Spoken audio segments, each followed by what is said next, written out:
So today we're going to be talking about how to ace the interview, and Maggie's already given you my brief bio, so I will skip over that for now. So where does interviewing fall in this process? There are 5 basic steps in your job search process. Assessing your skills and interests and figuring out what it is you want to do. Branding, your personal brand, which consists of your pitch, your resume, your cover letter, your LinkedIn page. Connecting, which is the networking piece, how to build your networks, use your networks by meeting people, joining organizations, and getting to know people. The 4th step is differentiating, and that's where the interview comes in, and we'll be talking more about that today. And the 5th step is enhancing. What do you do after the interview? So, introduction to the process. In the interview process, we're going to show that you need to think like a consultant, as though you were already working for this company, even though you're going on an interview. Prepare for key questions. Understand the meeting format. Anticipate the difficult questions and be ready with answers for those, and how to follow up after the interview. So, what's the purpose of going on an interview? Your approach should be, and your goal should be, to get to the next meeting. Often, a job is a series of interviews. You may be interviewed on the phone for 20 minutes. Then you may be interviewed by HR in person. Then you may be interviewed by your potential boss. Then you may be interviewed by other people you may be working with. So the object of each interview you have, whether it's by phone, by Skype, video, or live, is to get to the next meeting. And the 4 parts to preparing are the strategy, the preparation, the interview tactics, and the follow-up. So what are the 4 parts? As I mentioned, you want to start thinking like a consultant, as though you already had the job. The preparation is how you're going to prepare for questions. What kind of answers are you going to give? And you're going to learn how to talk about your key accomplishments. At the interview, what's the meeting format and how to anticipate difficult questions, behavioral questions, and follow-up. Follow-up does not simply consist of a thank you note. It consists of an influencing letter that gets you asked back for the next interview, and we will go into that in detail. So first, the strategy and preparation. All right, some don'ts about strategy. Don't take a tactical fear-based approach where candidates try to memorize answers to every question. Ask 3 questions of their interviewer at the end to show how smart they are. Don't waste a lot of time talking about things other than the employer's problems. Remember, the interview is about them. It's about the company and how you can help solve their problems. And don't waste time writing a thank you note. That's not enough. We're going to talk about how to write an influencing letter or email that reiterates the key points you made during the interview, that overcomes any obstacles you may have had during the interview, and tells them how you can help them solve their problems. Okay, so you're going to think and act like a consultant. So what does that mean? You want to research the company to see how you might help them. And where are you going to find that information? Well, companies have websites. Companies have LinkedIn pages. Companies have annual reports. You want to find out as much as you can about the company. During the interview, you want to ask questions to further explore how you can help them. Keep the focus on the client's problems. What are their immediate problems in the next 3 months, 6 months? What are their longer-term problems in a year or the next 3 to 5 years? Share examples of your past successes to show them that you have solved similar problems for other organizations and you can do the same for them. And then you want to go above and beyond what happened during the interview. You want to follow up with a proposal that will show how you can help solve their problem. So, mindset, and we mentioned this early on. Think in your mind that you're on the same side of the table as they are. That is, think in your mind that you're already a consultant working for that company to help them solve their problems. Pretend you already have the job. You're there to help ask the right questions, to figure out what their problems are, and then to mention some accomplishments and projects you have worked on that are relevant, that show you can help them with their problem. So basically, no matter how many questions an interviewer asks you, or whatever the questions they ask you, they really have three things in the back of their minds. How can you, as a candidate, help me if I hire you? Why do you want to work here?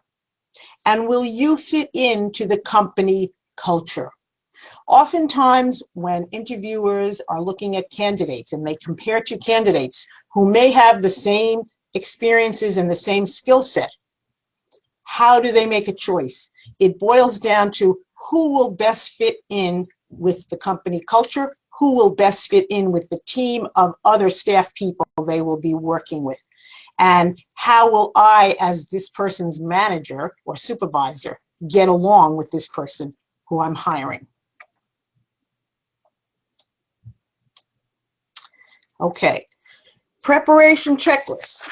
So what I suggest for all my clients is to create a little index card that you can take with you with 3 questions you want to ask them and 3 accomplishments or stories that you want to tell them about. So before you walk into the interview, you need to think about how you're going to handle an issue that you may be afraid they might bring up. That could be why you left your last job, or why you were fired, or why you've changed jobs so many times, or why you've been out of work for so long. You need to explain to them why you want to work for that company. So you need to show that you've done your research. You need to listen carefully. You need to talk about yourself in a way that explains how your past accomplishments can meet their current needs. It's really based upon how you think you can help them. So, what are some questions that you want to ask even before you get in for the interview? So, before you go to an interview, you need to find out the name and title of the person or persons who will be meeting with you. And you can look up those names on LinkedIn. And you can find out more about this person or persons. What kind of job experience do they have? Have they only worked at this company, or have they worked elsewhere? What kinds of companies? What industries? Where did this person go to school? What other personal information can you find out about the interviewer? Ask questions to confirm or disprove your hypothesis about what this person is working on. It's very important for you to be prepared before you get into this interview. And if they don't tell you who you're going to be meeting with, you do need to ask. Now, when you ask questions about, never assume that you know everything. Don't think you're a know-it-all. You want to find out as much as you can about their issues. So, for example, let's say they say, well, they've got some issues with e-commerce on their website. You don't want to say, gee, your e-commerce platform has issues that are contributing to your sales decline, including not implementing this. I could help you fix this. That's not going to be a positive way to give advice. A better way would be to say, I noticed you're not doing X on your e-commerce site, but your competitor does. I've led an implementation of X in my prior company, which helped us substantially increase sales. Have you thought about trying this yourself? Notice the difference in how the same issue is brought up in the interview process. One is very negative and is a put down of the company, and the other is positive bringing to light an experience the candidate has had in the past that can help the company now. So, as I mentioned, you want to research where you're going to get all this information. Well, if you look at your Wall Street Journal or trade journals, there are often articles about the company and the industry. There are LinkedIn profiles. Often a company will have a company LinkedIn page. You can also do a search on LinkedIn by the name of the company and then people, and it will come up with names of people who work in that company or who have worked in the company in the past and their LinkedIn profiles. You can do a Google search. You can read online trade publications. Every industry has different publications that are available online. You can read blogs. You can go to the company or the organization's website. Look at the investor section. Read the annual report. Read some of the press releases about the company and about individuals who work in the company. And then, of course, there are other websites where you might wish to find some information, such as Glassdoor. Glassdoor is a site where individuals give their personal opinions about working for different companies. You get lots of positive feedback and negative feedback. So you may get a sense of the kind of culture. Is it hierarchical or is it a flat organizational structure? Is it a formal culture or is it an informal culture? Do people hang out together and eat lunch together and go to the bowling alley afterwards or the local tavern? Or is it strictly we come into work, nose to the grindstone, and then we leave? So you can find out some of that information by looking at Glassdoor and other similar websites. Okay, so what kinds of questions are you going to actually ask once you get in? Anything that will help you understand what their issues are or how to follow up and make the sale. The sale meaning how you are going to be able to help them if they hire you. So here are some typical questions. You don't need to ask all of them. What would you need my help with right away? What are the greatest challenges in the next 6 months or the next year?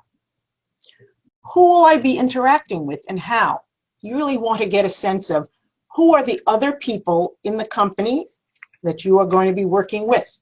Are they in your department or in other departments? And how will you be expected to work with them? Another good question to ask is, how will my success be measured? In other words, yes, you have a job description, but at the end of the day, in 3 months or 6 months, they're going to give you an evaluation. What are you going to be measured against? Are there specific numbers, dollars, dollar amounts of money earned, dollar amounts of money saved, numbers of new clients? You need to be very specific and find out the answers to that question. What does a typical day look like? Some people will tell you, well, we do this every day and this once a week and this once a month. And some people will say, well, this job has no typical day. You do a variety of things. Every day is different. Another question that's helpful is, what are the characteristics of people who succeed in this role? Now, when you're asked questions by the interviewer, you want to be ready with 2 or 3 of your success stories. What do we mean by a success story? When you assess your skills, I ask my clients to make a list of 25 accomplishments. And of those accomplishments, pick 7 that are your best accomplishments, the ones you're most proud of. And for each of those accomplishments, write down what are all the skills you've used, and then you can come up with 5 or 6 skills.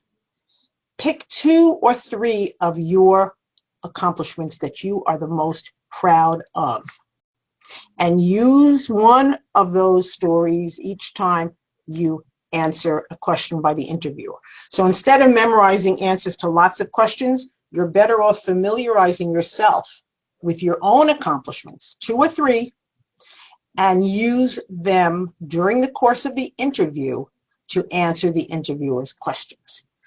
Practice aloud at home, telling your story in detail, and try to use the story as part of your answer to every question you get.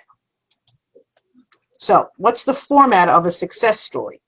It's P.A.R. P stands for problem or situation. What was the problem the company faced, or you as a manager or a coordinator faced? Action. What action or actions did you take to resolve the problem? Result. And what was the result of your action? And quantify your result if possible. So what does that mean? You can quantify using numbers, dollars, percentages. If possible, you need to quantify. Some people have jobs where they cannot quantify. So we try to qualify by saying, well, I solved a problem that in the last 5 years, 3 other managers could not solve. Or I resolved the problem under budget within 3 months before the due date. If you can, though, it's better to use quantities. Even in the education area, which I'm very familiar with, people say, well, how can I quantify things? It's education. Yes, you can quantify. How many people attended the program? What was the rating they gave you on a scale of 1 to 5? So there are lots of ways to quantify your accomplishments and make it engaging, important, interesting, so they want to hear more. Now, you also need to prepare your 2-minute pitch. How many of you have an elevator pitch? The 2-minute pitch can be used as part of the interview process when they ask you, tell me about yourself. They don't want your autobiography. They don't want you to go through your whole resume and go through everything you've done. The 2-minute pitch is basically a few sentences that tell the interviewer about you. So here's an example. My name is Amy Geffen. I'm an association executive with over 30 years of experience. One of my proudest accomplishments is I transposed 100 courses from live training into Blackboard Online in 4 years. I'm very interested in working with your company because I like to use my background in education to expand your professional development. Okay, it's only a few questions. Now, a 2-minute pitch could be 30 seconds, it could be 60 seconds, it could be 2 minutes. If you have more time, you can talk about more than one accomplishment. The pitch is a good way to answer these questions. Tell me about yourself, or tell me about your background, or what brings you here. All right, so now let's get to the meeting interview itself and the formatting. What do you do the night before? This is assuming you've already done your practice, you have your stories, you have your index card. Lay out your clothes, make sure your shoes are shined, get a good night's sleep. If you have not already done so, prepare your 3x5 index card with 3 questions to ask and 3 things to say about yourself. It's okay to bring in notes like the card, and it's okay to take notes during the interview. Sometimes an interview will consist of you and 3 or 4 or 5 or 6 or 8 other people. I've been at interviews where there have been 6 to 8 people around the table. And what I like to do is when they give their names to me, I have a sheet of paper, I draw the table, and around it I put their names. And while they're talking to me, I put a note or 2 so I can remember a particular topic that an individual asked me about. Because at the end of the day, when you follow up, you will want to write a follow-up email to each person who interviewed you, not just one. And it can't not be the same email that you send to all of them.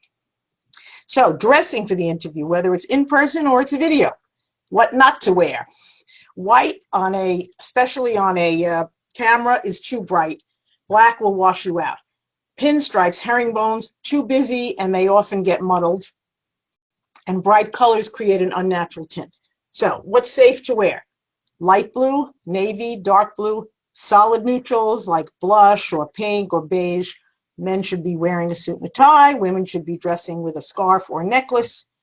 And that's it. It's got to be something that you feel comfortable wearing, and that's simple, not too fancy. Morning of the interview. Obviously, things are obvious, but they need to be said. Shower, and don't use strong aftershave or cologne or perfume, or don't use any at all. I work with a recruiter, and she says after talking to 10 different people, the room stinks because every person comes in with a very strong aftershave or a cologne, and it's horrible. So you're better off not even using anything. Of course, use deodorant. Brush your teeth. Use mouthwash. Bring a few Tic Tacs with you. And right before, and do some deep breaths or do some yoga to calm down, because you know your heart's going to be racing. Okay, at the interview. Get there early, but not too early. We're not talking 30 minutes. 10 minutes is enough time. Take notes. Show energy and enthusiasm. When you meet people, look that person in the eye, shake hands, have a firm handshake, one strong shake. Don't keep pumping your hand up and down, up and down. There's nothing more annoying than that. Look the part. Be positive. You want to remain positive throughout the whole interview. Now, don't have yourself announced until 5 minutes before the interview time. Don't fidget. Don't use the strong cologne. And don't be negative. Negativity of any kind is a no-no. We'll get into some questions, but here's a typical question. Well, tell me about a time when you disagreed with your boss. So you need not say negative things about your boss. You could answer that question by saying, well, we did disagree on such and such, and I gave my opinion and the reasons why, and he still wanted to go this way, so I agreed and we went along with it. So that has to deal with how do you deal with disagreement and how do you compromise. But it doesn't have to deal with saying negative things about a former supervisor. So when you get the questions, this is what you do. Program your brain to think for a minute and say, how should I play this answer? Can I use this question to show how I can help them solve their problem using one of my stories, one of my accomplishments? If not, then can I sidestep the question, get around it? Or third, if it's a negative question, be brief and steer it back to getting information about how you can help. So if it's a negative question, you need to answer it, and then you move on by asking them a question. And I'd like to learn more about your innovative process. Okay, so answering questions. Here are some typical questions that you need to be prepared to answer. Why should we hire you? I mean, that's the reason you're there, right? Why do you want to work for us? You have to know something about the company, its mission, its vision, its culture. What is your biggest weakness? How are you going to answer that one? You can pick a weakness that has nothing to do with the job. So if the job is all about education and there's no finance involved, you say, well, I'm really not good at budgeting. That's a good answer. If the job is all about computing, you can't say I'm not good at computing. You could say, well, I'm not good at writing essays. What is your biggest weakness? You'll pick one that's really not relevant to the job. And you can also say, well, I used to be afraid of speaking in public, but then I took a course on presentations and I'm getting much better at it. So what they want to hear is that you have self-knowledge about your weakness, and at the same time, you're doing something to improve. What was your biggest mistake? Everybody makes mistakes. The point of this question is that you acknowledge your mistake and you learn from it. So the important part is to say, what did you learn from that mistake? And here's the question I mentioned a moment ago. Have you had a disagreement with your boss? No one expects you to agree with your supervisor all the time. It's how you handle the disagreement that they're interested in. All right, so here's a typical question. They ask you, what's your greatest strength? And then you think, okay, what story do I want to tell them? Then you think, what was my greatest strength in that story? So now here's your answer. My greatest strength is organizing. Why don't I share with you an example from my experience so you can see how this strength could help you in the workplace? And then you tell them one of your success stories. And then you end with a question of your own to advance the dialogue, to find out more about what kind of issues and challenges the company faces. Now, according to Get5, which is an outplacement company, and I'm one of their coaches, here are the most popular interview questions. Why are you interested in this position? What do you know about our company? What do you like best about the company? Where do you see yourself in 5 years?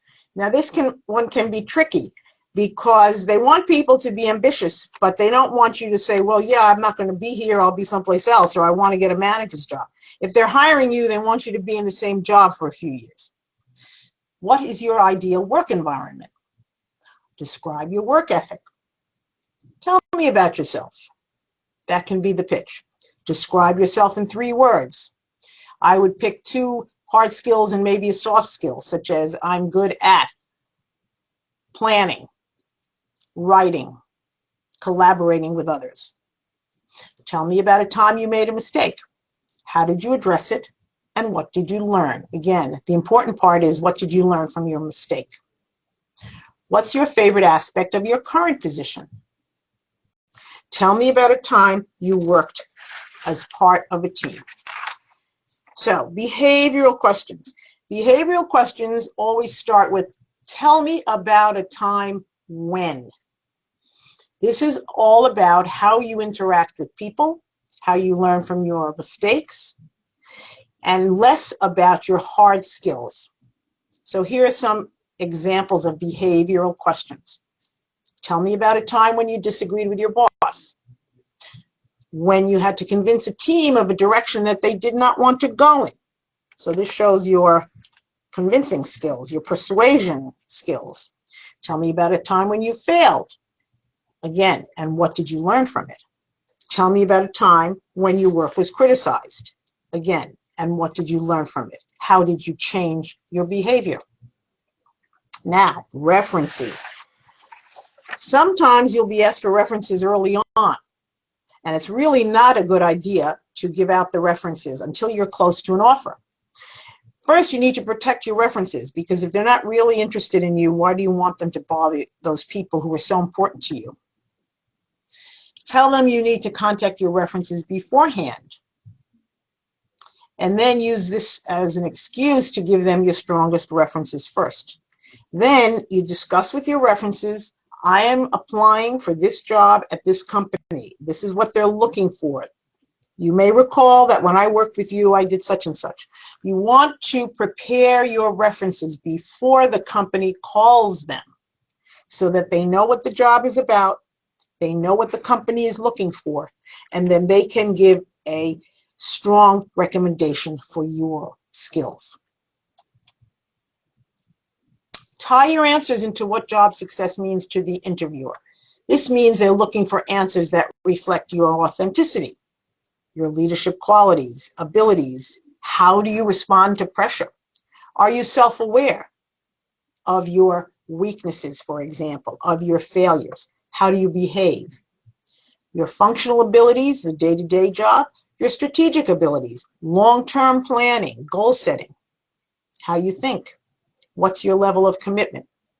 Will you fit in to the culture of this company?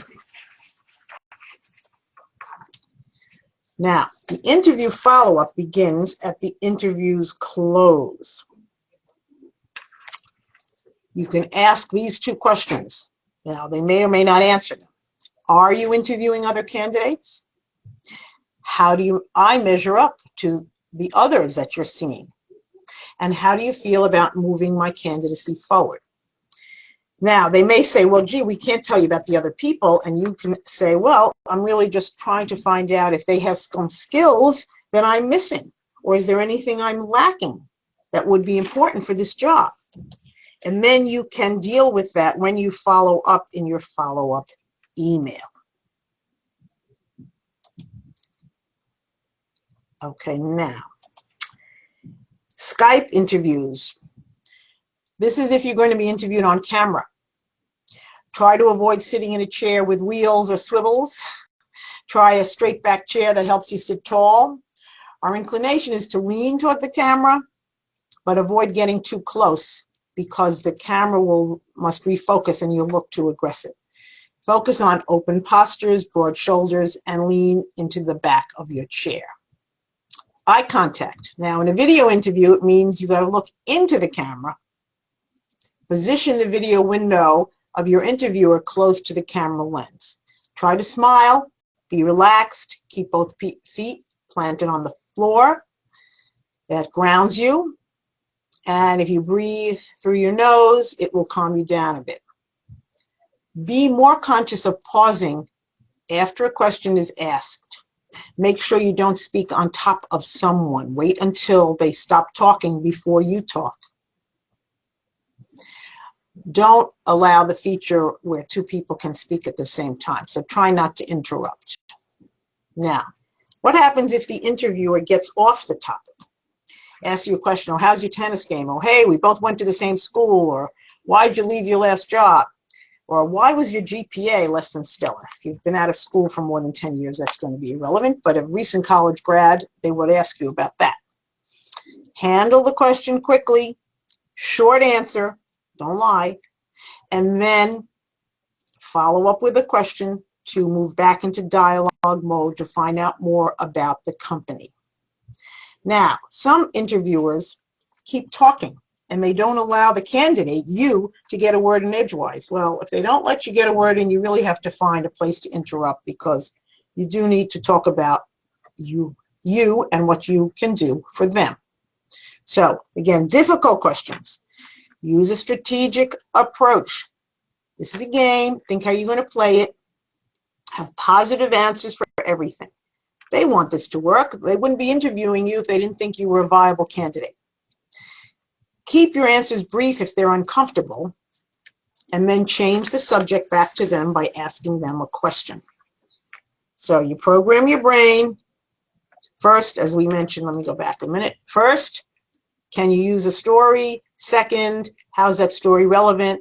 And then third, if it's not relevant, go off the topic, answer the question, and then ask them a question to continue the dialogue. So here are some difficult questions. I'm not going to read all of them, but we went over some of them. How did you deal with a difficult boss? Why did you move around a lot? What are your greatest strengths? How did you deal with a difficult employee? Give an example of an obstacle you faced. So there are a dozen questions here, but frankly, they're pretty similar about whether you've been moving around in jobs, or you left a job, or you were fired from a job. And then the others are about negative experiences, your weaknesses, your failures. Again, just to recap, don't memorize your answers. Think of a story that relates to the question. Tell the story using, this is the problem we faced, this is the action I took, and these are the results. Try to quantify your results in terms of dollars and numbers and percents. Be enthusiastic, leave on a high note. Now, the salary question. We tell all our clients to try to avoid salary discussions until after you receive your offer. Why? Because if you talk about salary before you've been offered the job, it destroys your negotiating leverage. You can't talk about salary until you're very clear about what the job is all about. You have to know all the details of the responsibilities and who you're going to be working with. Salary is only one piece of the total compensation. Compensation can include things like vacation, medical, dental, vision benefits, pension plan, 401k, and you might be arbitrarily excluding yourself by mentioning salary early on. So if they do ask you about salary, the first time they ask you, you can say, well, I know we'll both be fair and we'll be able to work something out. If they ask you a second time, maybe in the second interview, you can say there are so many aspects to compensation: base pay, bonus, 401 matching, raise, frequency of raises. If you don't mind, I would like to postpone this discussion until I understand thoroughly all the aspects of the job and the compensation. Okay. Let's say they ask you again during another interview. Well, what salary are you thinking about? You ask them. If they ask you, you say, well, what are you thinking about? We'll be able to work something out. Again, you're not giving them a number. And then if you get pushed and pushed to the wall and they keep asking you, then you will have had to have done your research. And I'll tell you about it, how to get the number in a minute. You say, I've done my research, and the typical range for this position in this location is, and you give a range, or I'm looking for a salary in the range of 150 to 200, or 75 to 125. The bottom of your range is a number that you can feel comfortable with. And the top of your range, of course, may be way too high for them, but it's something you'd like to get. You never give one number. If you give one number, then you are not in a position to negotiate. You need to give a range. Where are you going to find out information? There are several websites, including salary.com, vault.com, Glassdoor. So you can research what are the typical ranges for a job title in a particular geographic location or city. Now, let's say they ask you, well, what are you making now? It's a terrible question because it's not relevant. So you use the same strategy as before.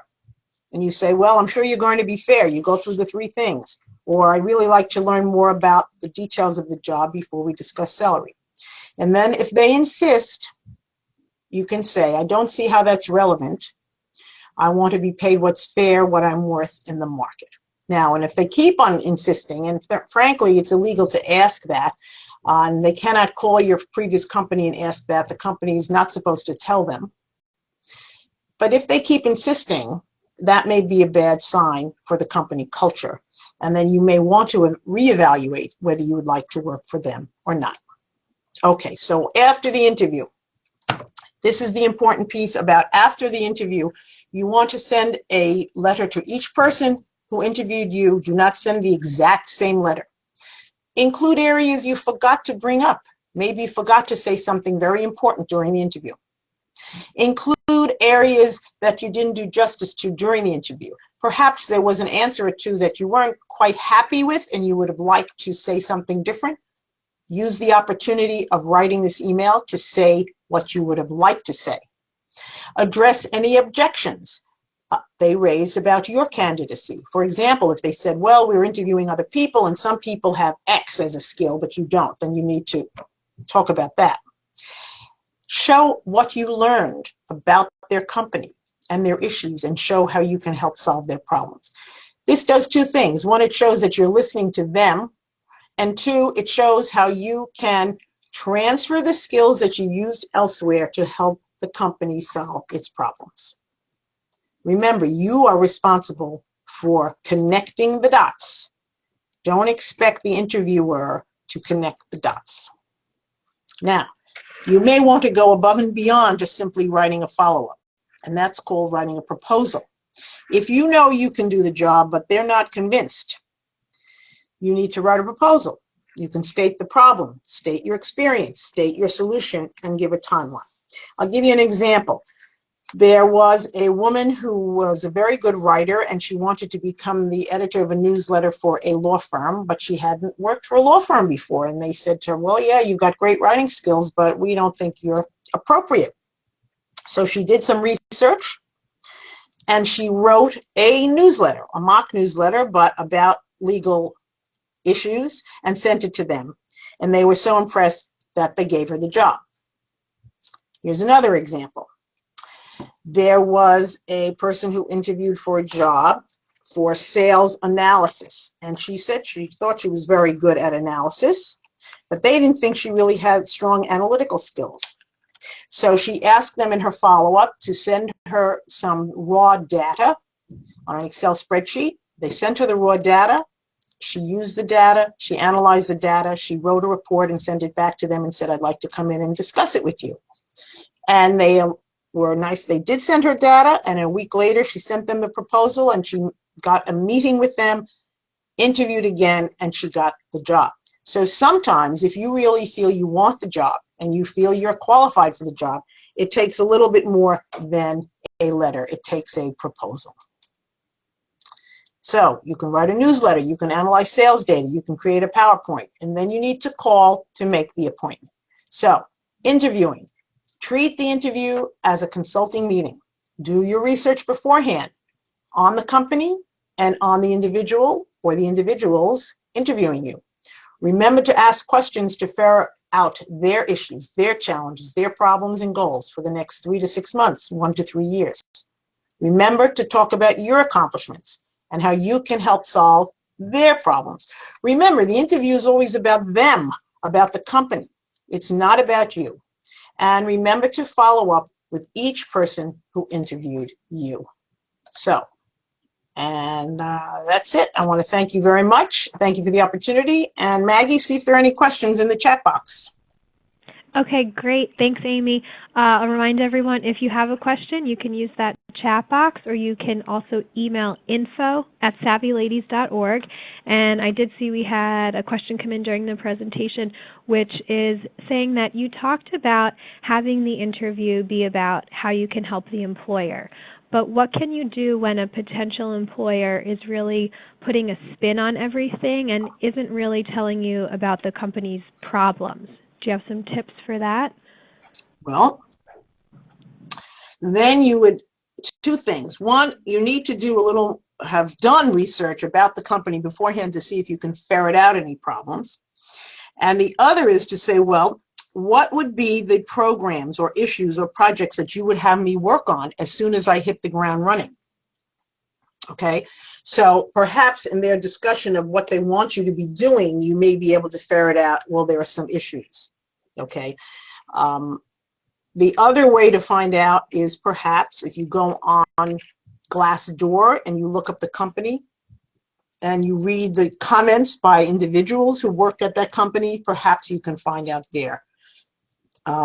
It's all about, if they say, well, we don't have problems. Yeah, but you've got challenges. Why are you hiring me, right? You're hiring a new person because there is work that this person needs to do. So you can dig into, well, what are the details of the job that I'm going to be asked to do in the next 3 months, in the next 6 months? What are your priorities? And perhaps you will find out a little bit more about exactly what are you going to be asked to do. And then you can also ask, well, is this a new position? Or is this a continued position? If it's a new position, then why had they created this position?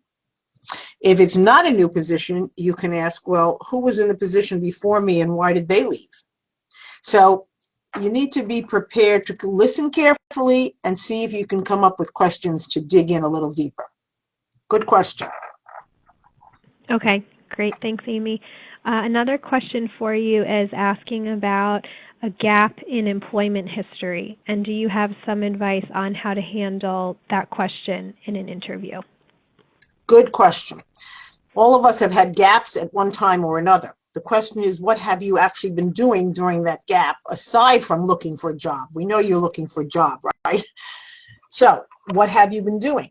And the thing about that is you need to be either doing some volunteer work, doing some consulting, doing some pro bono work, or maybe you have a gap because you were taking care of an ill member of your family. But you really need to have done something other than just been looking for a job. Often people say, well, they've been doing consulting. Even if you haven't gotten paid for things, if you're giving people advice or you're helping people you know or friends with their work, even though you're not getting paid, you can put that under as consultant. But if you've been out of work for a very long time, I hope that you are using your time wisely, not just looking for a job, but doing something other than that. So for example, one of the things that I did while I was out of work for a few months was I was a pro bono consultant for the Taproot Foundation. Taproot is a not-for-profit that provides pro bono consulting to other nonprofits in areas such as marketing, website development, board development, strategic planning. And I was on 3 different teams. I led the teams to develop some programs working with nonprofits. Now, I didn't get paid for that. The work that I did was absolutely germane to what I had been doing in the nonprofit world. So I put that on my resume, Taproot Foundation pro bono consultant. Any more questions, Maggie? Yes, I'm seeing another question here is saying that more and more offices these days are switching to business casual. I've always heard that you should dress for the job you want, but it's also important to fit in with the company culture, aka showing up in a suit and everyone's in jeans can make you look a bit stuffy. Is it appropriate to ask what the office dress code is before an interview? Absolutely. I agree with you, because if you show up dressed to the nines and everybody else is in jeans, yes, it looks funny, and it also looks like, gee, this person will not fit in with our culture, even though, yes, we've all been taught to wear a suit for an interview. So I think it's perfectly legitimate to ask when you are called for an interview and they tell you your interview is on such and such a date and time with such and such a person.